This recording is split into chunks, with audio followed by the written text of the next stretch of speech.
Salut les amis. Coucou les copains. Donc ici c'est une sortie que j'attendais depuis quand même assez bien de temps. Donc on a les places depuis 3 mois. 3 mois. Hein. Et dès que j'avais vu les affiches, hein, j'ai vraiment commandé les places. Ouais, direct. Places, ouais. Parce que c'est un truc que j'adore. Et donc c'est le salon du paranormal à l'Espace Magnum. Bon après il y a beaucoup de gens. On est garé très loin. Donc on marche. On va essayer de bien vous filmer ça. Et donc, si ça vous plaît, n'hésitez pas à vous abonner. C'est la première vidéo sur le thème Halloween. Il y en aura d'autres, bien sûr. Et donc, on vous dit, venez avec nous. C'est parti.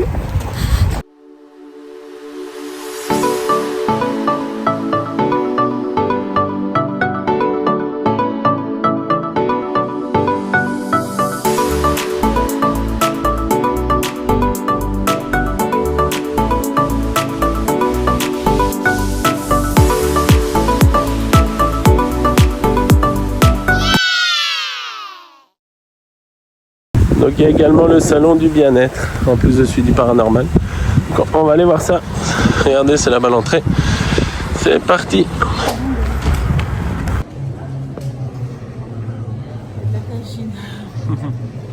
Voilà, donc on vient de rentrer, on a eu le jeton pour aller voir le spécimen de Roswell. Et regardez le cachet, c'est un extraterrestre.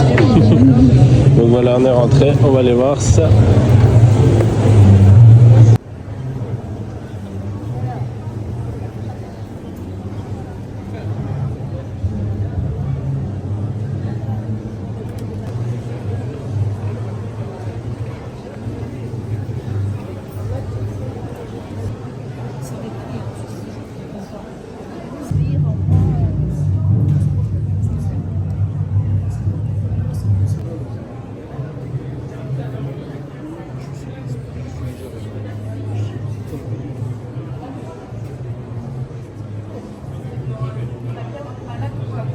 Et voilà quoi.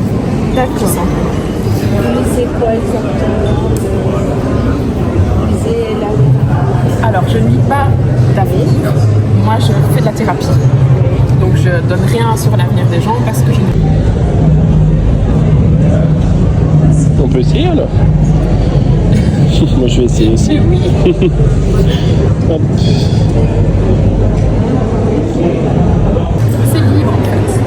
Faites ce que vous avez besoin et ce qui est juste pour vous là maintenant. C'est celle-là qui m'appelle.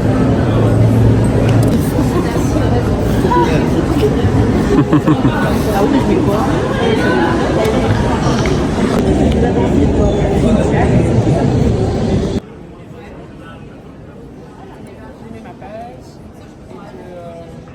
Voilà, donc ici on a participé à un concours, donc mon essence originelle. Donc on devait tirer une carte et franchement c'est tombé jackpot les 2 fois, donc c'est assez étrange. C'est voilà, donc, voilà vraiment c'est faire ça. attention à nous hein. Ouais. Et donc je vous ferai la pub hein, et je vous partagerai le lien de la page Facebook. Allez, là on va continuer donc du coup.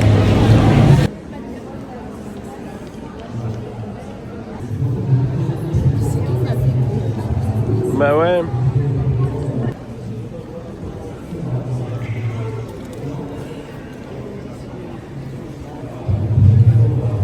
Alors maintenant on va aller se diriger vers le musée des curiosités.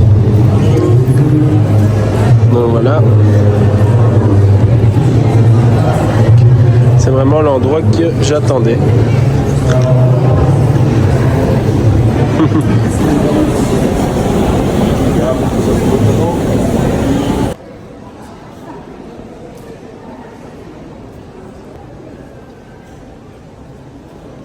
Bon, j'ai essayé.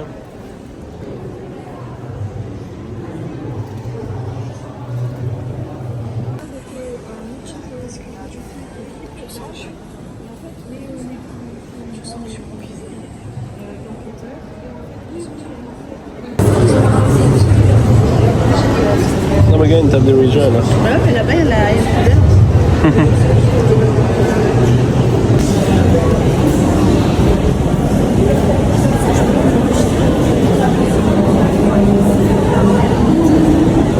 Wow, la bonne c'est.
T'as vu?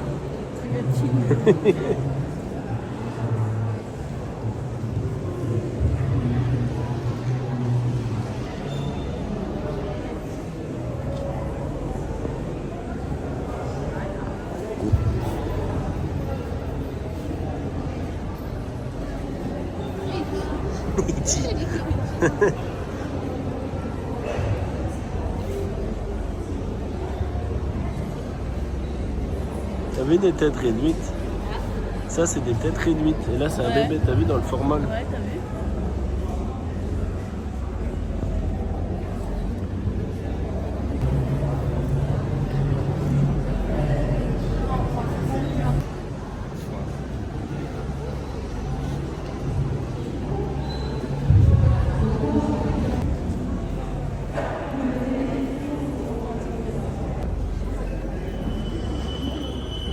On va aller se mettre dans la file pour aller voir l'alien.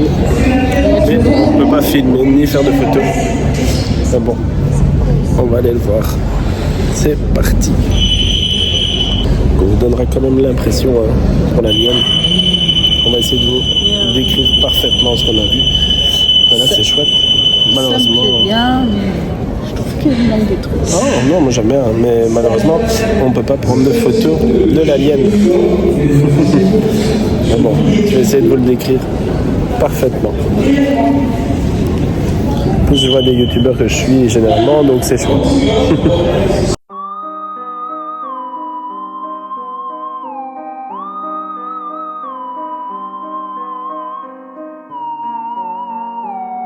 Voilà, donc on aura vu l'alien de Roswell.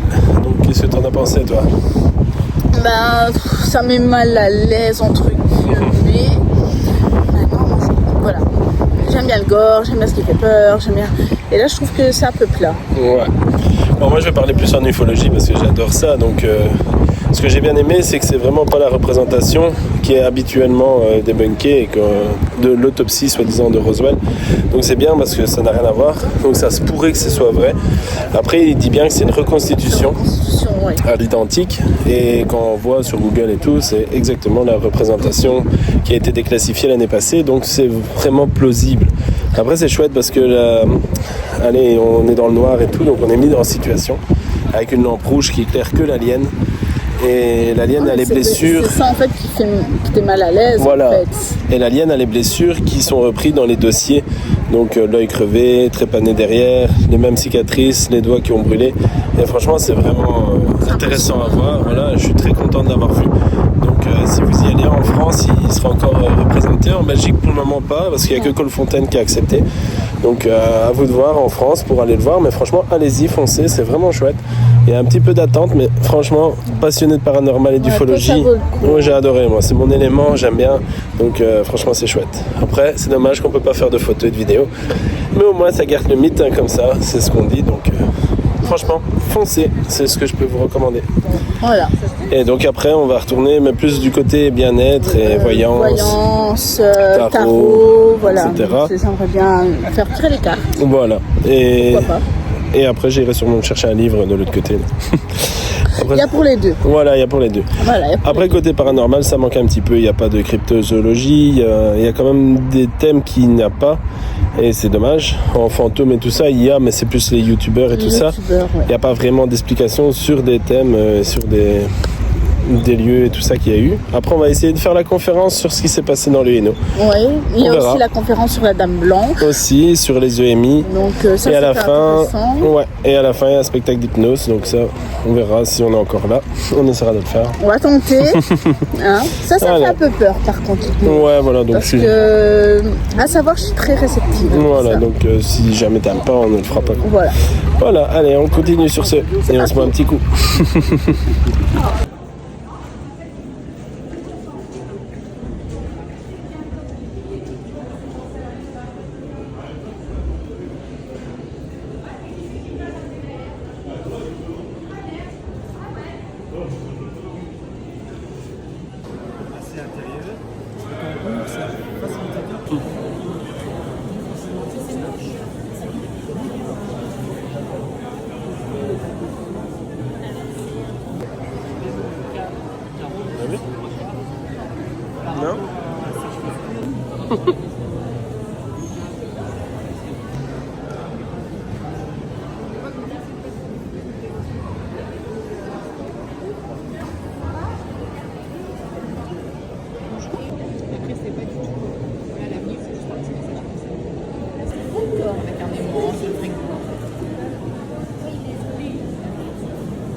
ben super.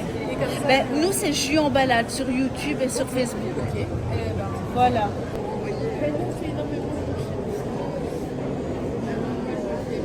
Là, vous êtes sympa. C'est adapté. Vous adaptez. Embrassez votre patient. Votre médical.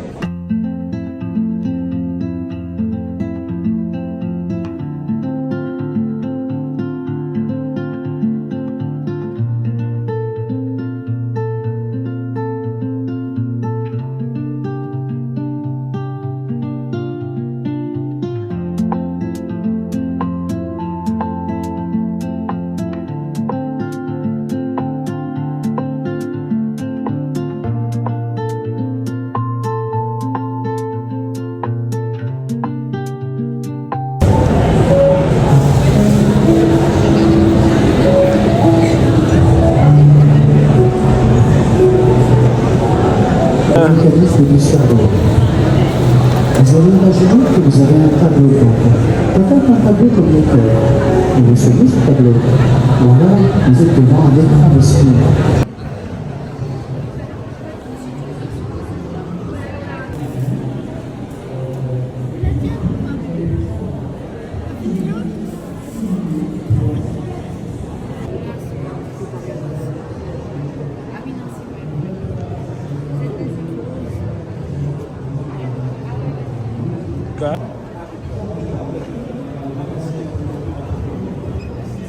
Voilà, donc Idana a trouvé son bonheur, elle a pris, c'est du sel, c'est ça? C'est du sel en fait pour les jambes lourdes, pour les douleurs lymphatiques, pour la circulation sanguine. J'ai la gaufre qui me brûle les doigts.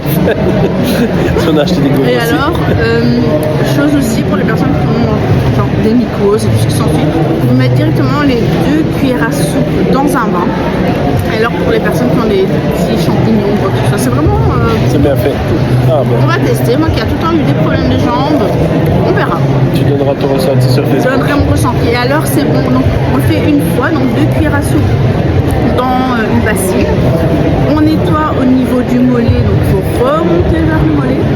Et alors apparemment ça soulage pour 3 mois. Ah bah, on verra ça, on vous tiendra au courant sur Facebook. Sur ce, bon appétit. Ça fait dire. C'est plutôt au contraire, ça rend service aux humains, à nous. Et une autre question. Moi, de toute façon, je suis à ma table derrière, je présente mes livres, je suis là jusqu'à la fin de la journée. Venez me voir si vous avez des histoires à raconter, échanger sur les sujets des parents. On va regarder les mystères du Hainaut. Il y en a déjà un là. De bons souvenirs aux personnes qui ont je dirais plus de 40 ans. Moi, je ne la connaissais pas, mais j'ai appris en préparant la conférence ici que beaucoup de gens connaissaient cette histoire. C'est une histoire qui s'est passée donc à Arpois-Climont, qui est près de Leuze, donc près de Tournai, c'est à 15-20 minutes d'ici. Et qu'est-ce qui s'est passé à Arpois-Climont? Eh bien, tout s'est passé dans cette petite maison que rien ne distingue a priori des autres, une petite maison en bordure des champs. Et c'est une maison dans laquelle vit la famille Dubar, une famille qui est décrite comme bigote, assez croyante. Et comme souvent dans ce genre de cas, tout va commencer par des bruits dans les murs, des coups sourds sur les murs dont on n'arrive pas à définir l'origine. Donc évidemment, on a aussi des objets qui sont projetés à travers la pièce, ce genre de choses. Voilà une autre photo de meilleure qualité de cette maison. En 93, je suis bien belge, parce que tous mes compatriotes français. Donc on est en 93 du côté de Tournai, de nouveau. Et les gendarmes arrivent, et dans la nuit du 5 au 6 janvier 1993, ils vont être témoins de nombreux phénomènes paranormaux qui ont été attestés par les gendarmes, et dont même certains ont même été photographiés. On a les objets qui se déplacent, on a le matelas qui lévite, on a ici le lit qui se soulève et puis qui se casse en retombant. Vous voyez, c'est vraiment noté, je ne sais pas si vous voyez bien, c'est vraiment une photographie judiciaire. Donc ça, ce sont les policiers qui ont attesté, qui ont pris une photo de ce phénomène. Et donc, les policiers se retrouvent face à ça, ils sont un petit peu démunis. Mais tout ça aussi attire l'attention des journalistes et noté plusieurs heures à une centaine de mètres de la maison. J'ai entendu des bruits effrayants, comme si on tapait avec des chaînes sur de grandes tôles.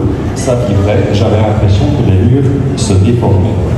Et donc il va écrire un premier article sur cette histoire, un premier article qui va, entraîner une déferlante médiatique, c'est-à-dire que pendant quelques jours, quelques semaines, beaucoup de journaux vont reprendre cette histoire, vont en parler, à tel point que même CNN, donc aux États-Unis, vont parler. Donc pendant quelques jours, la Belgique est mise à l'honneur sur la carte du paranormal.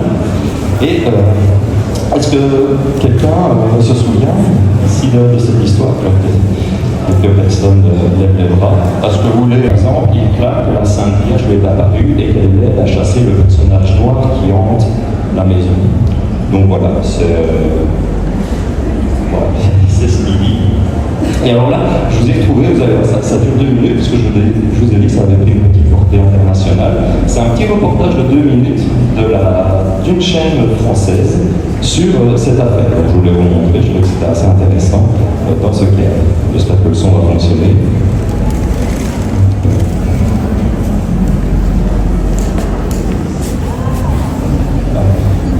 Modeste demeure d'une famille belge. L'affaire fait grand bruit au Côte-Liévrain, car derrière ces murs que l'on ne franchit plus, des phénomènes surnaturels. Je l'ai dit à domicile, j'ai choisi des cas dans le coin.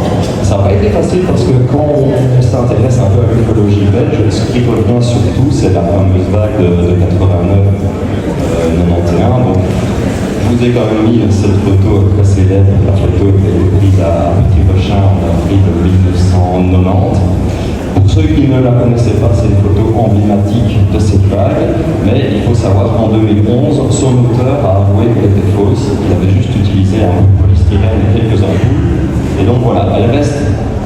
Si vous ne savez pas observer, c'est de l'autre côté de Mons, un peu qu'on va vers le Reux. Ça s'est passé en 2010 et c'est un certain Serge. Alors je vous ai mis, c'est pas très clair malheureusement, comme on n'a pas de photos de l'événement, j'ai fait quelques trucs Maria pour vous montrer, pas de chance, c'est pas grave. Mais nous sommes le 12 octobre 2010, c'est un monsieur que nous allons appeler Serge pour son anonymat, rentre chez lui, 23h40, il vient d'une partie de squash.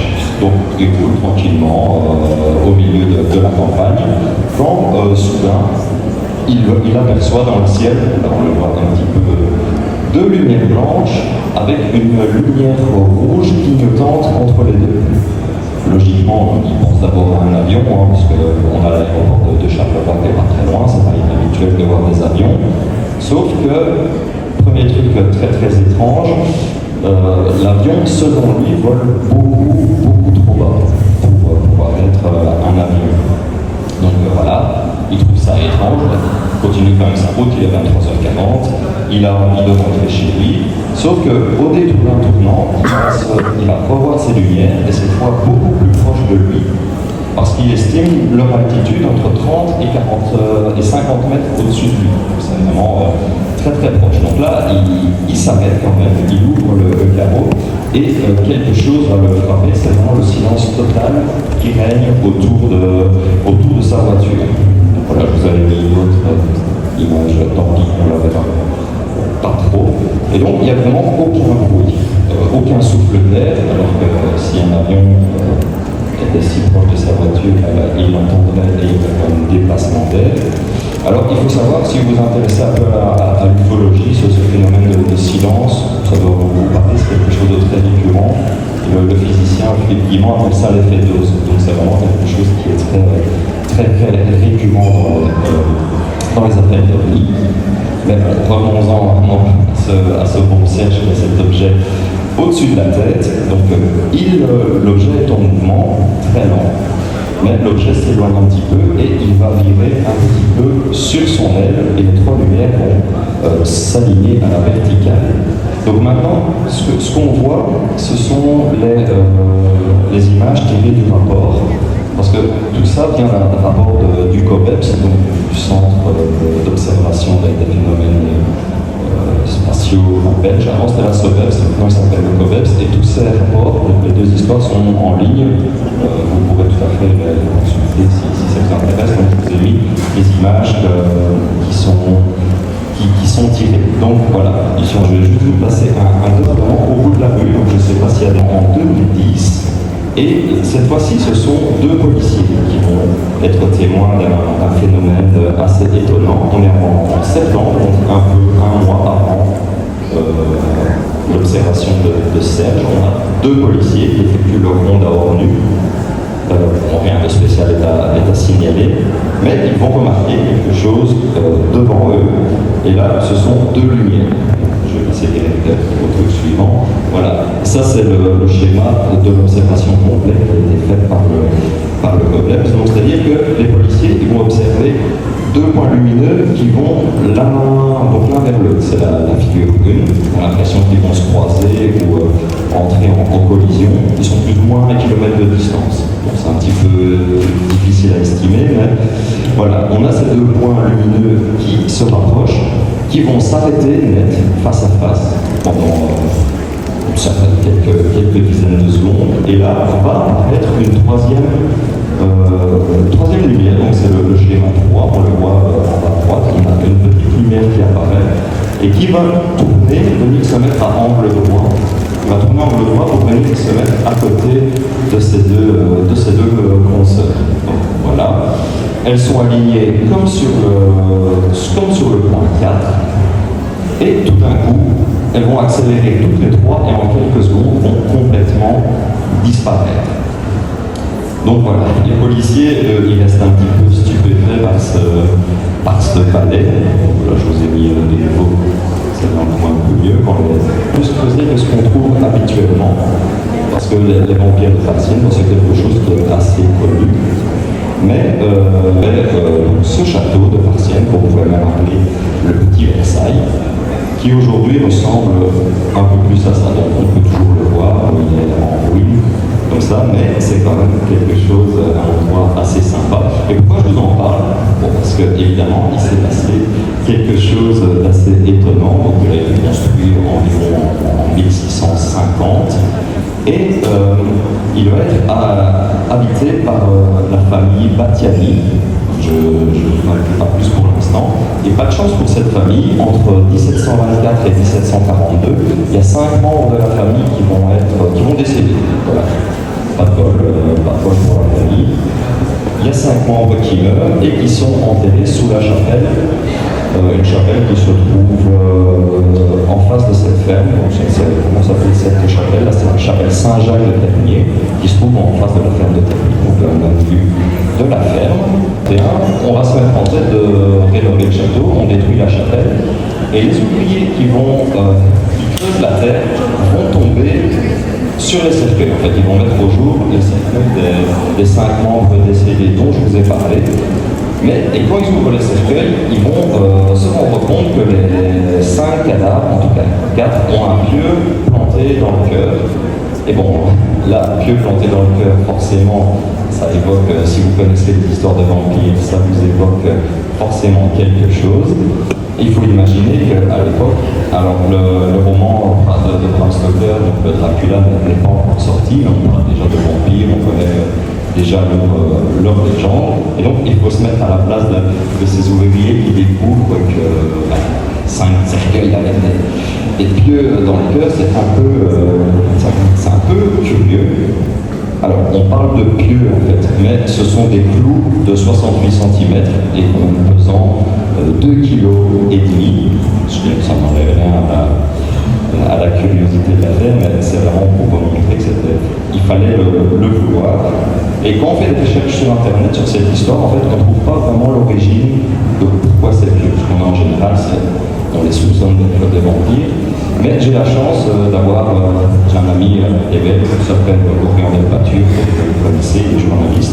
Je lui ai parlé de cette histoire et il m'a dit, et d'ailleurs l'image est là, il m'a dit, mais moi j'ai enquêté sur cette histoire il y a pas mal d'années et on a même pu filmer les pieux, donc ça c'est tiré du documentaire qu'il a réalisé. Et donc j'ai eu le fin mot de l'histoire grâce à lui, que je vais vous dévoiler là tout de suite. Donc voilà le DVD qui m'a prêté. Si un jour vous le trouvez, vous en savoir plus. plus sur cette histoire et sur d'autres.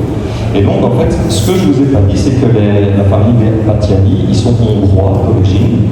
Ils viennent d'une région pas très loin de la Transylvanie, on dit rien.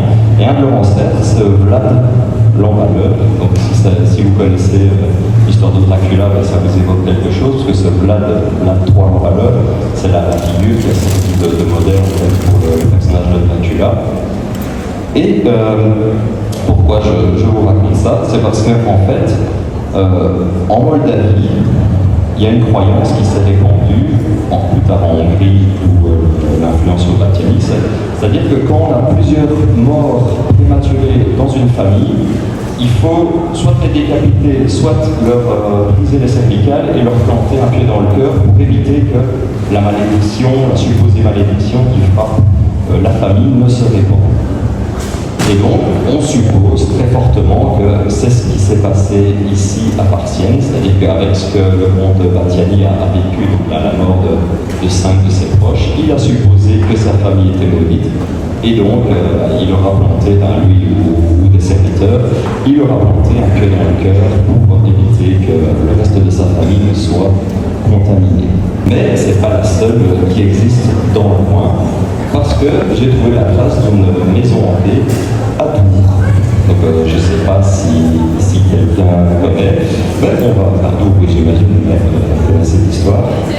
Il va falloir remonter en 1983, c'est dans la cité Hyacinthe Arménie. Je ne sais pas si ça parle à quelqu'un. Mais bon, donc c'est la cité Hyacinthe Arménie, et on est au début de l'automne 1983.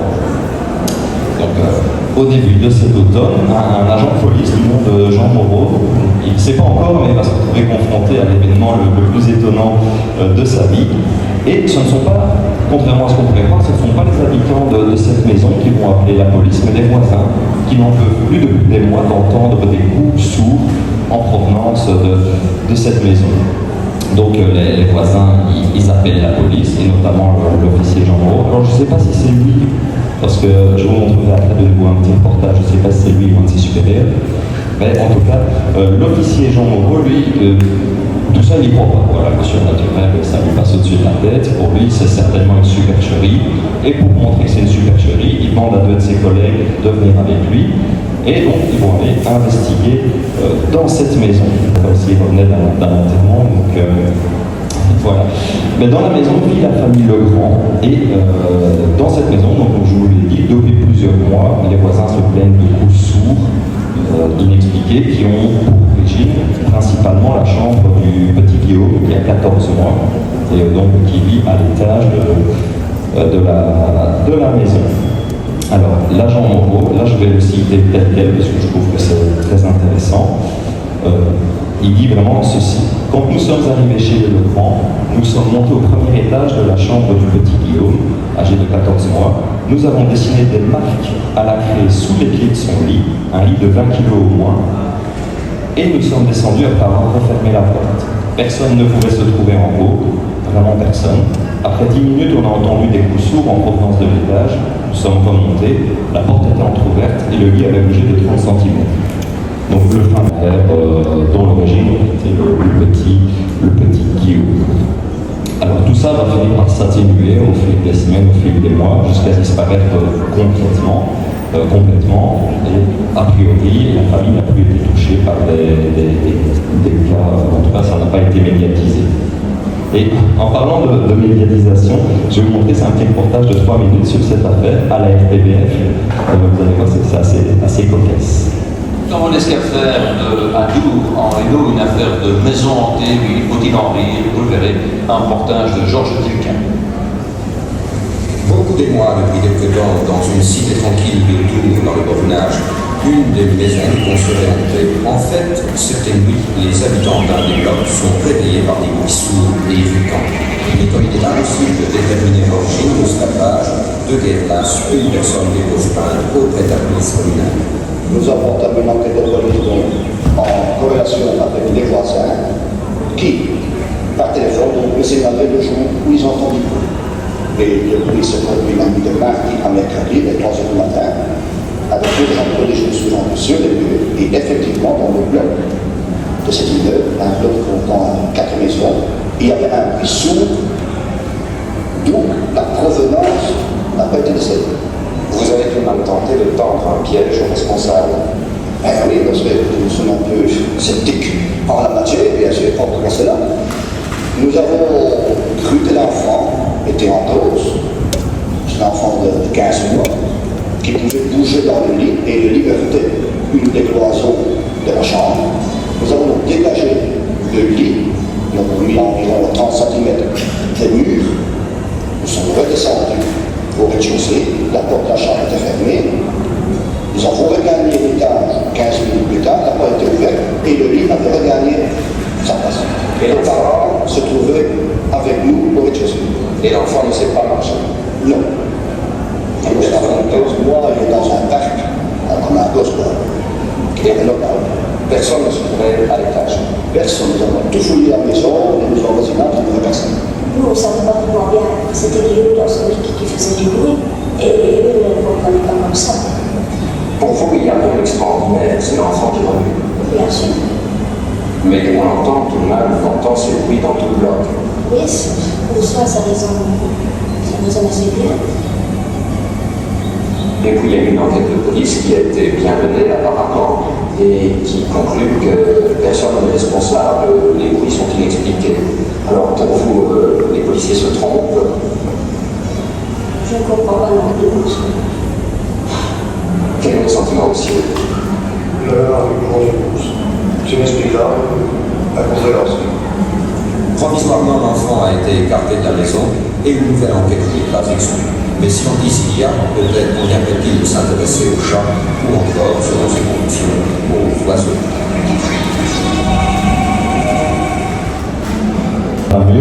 Il y a eu un cas d'OVNI en 1955 et il y a 3 photos qui ont été prises, donc je voulais juste terminer là-dessus.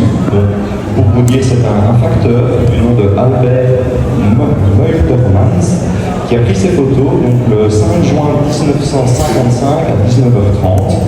Donc à Namur, il était là, il se promenait dans la rue et il a dit qu'il avait vu un objet de forme discoïdale qui laissait une traînée blanche derrière lui et par chance il avait sur lui son appareil photo qu'il a dégaîné et il a pu prendre 3 photos. Excusez la qualité, les photos ont 70 ans. Donc, la première c'est celle-ci parce que ça va donner grand chose, je ne sais pas si vous voyez grand chose. Donc sur cette première photo, c'est l'objet qui est en mouvement léger, un peu stationnaire. Sur la deuxième, on voit l'engin en fait qui a perdu un peu d'altitude puis qui est monté et qui rejoint sa traînée. Et sur la troisième photo, en fait, l'OVNI est en train d'accélérer en laissant derrière lui une traînée de particules un petit peu lumineuses. Et donc voilà. Moi, c'est tout pour moi. J'espère que ça vous a intéressé. Il y a encore plein de cas dont j'aurais pu parler, comme une maison hantée en Verlu ou Louise Lateau à Manage, tout près de chez moi, stigmatisé. Mais voilà, je pense que ça c'était déjà suffisant. J'espère que ça vous a plu. Donc j'ai pris les 2 livres ici sur les histoires étranges dans le Nord-Pas-de-Calais. Donc les 2 tomes. J'ai une dédicace et aussi un petit cadeau. Donc c'est pas mal. Je vais vous montrer ça. On filmera après. Donc je suis content.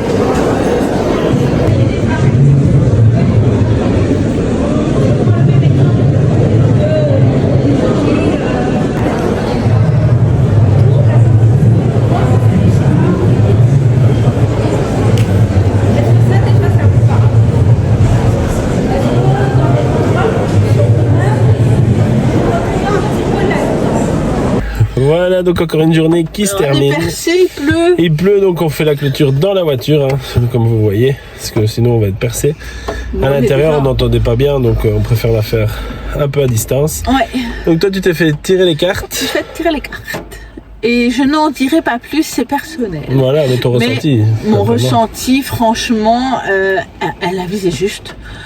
Je n'ai rien dit. Elle est venue à moi. Enfin, en fait, on est venus l'une à l'autre. C'était vraiment impressionnant. et simplement tyran. Voilà. Donc maintenant on y croit pas. Hein, Ouais, voilà, c'est chacun son petit truc. Mais je suis assez étonnée et en même temps, voilà, l'avenir nous dira ce qui se passera. Voilà. Et donc dans l'ensemble, moi j'ai adoré. Hein. C'était une sortie que j'attendais depuis longtemps. Donc voilà, j'ai pu trouver des livres aussi, comme vous avez vu dans la vidéo, je les ai dédicacés. Donc je suis assez content. On a parlé paranormal, fantômes, vampires aussi. Il y a eu un petit peu. C'est vraiment mon truc, ça. Ouais, mais moi j'aime bien. Donc voilà, j'ai tout adoré. Après un peu petit quand même, je m'attendais à un peu plus grand. Donc voilà, mais sinon c'est chouette. Si ça revient l'année prochaine, je reviendrai. Et mention spéciale pour les petites aliens. J'ai vraiment bien aimé. Dommage que pas de photos, pas de vidéos, mais les souvenirs ils sont gravés. Voilà, donc nous on va se dire à bientôt pour un nouveau vlog. Hein. Ça sera pour le moment la période Halloween jusque à peu près le 5 novembre. C'est ça. Et après, on passera tout petit doucement vers la période Noël. On approche aussi les 900 abonnés, donc franchement un grand merci. À nous soutenir. Voilà, donc pour les anciens, un grand merci du soutien et pour les nouveaux, bienvenue sur la chaîne. N'hésitez pas à laisser des commentaires, des likes, également sur Facebook. Un peu moins Instagram et TikTok, on est un peu moins dessus, mais on essaiera de vous répondre au plus vite. On fait au plus vite. Donc voilà, on se dit à bientôt et profitez de la vie surtout. Bisous. Surtout des bisous. Allez, et comme diraient les enfants, mais t'es un jeune. À bientôt. À bientôt.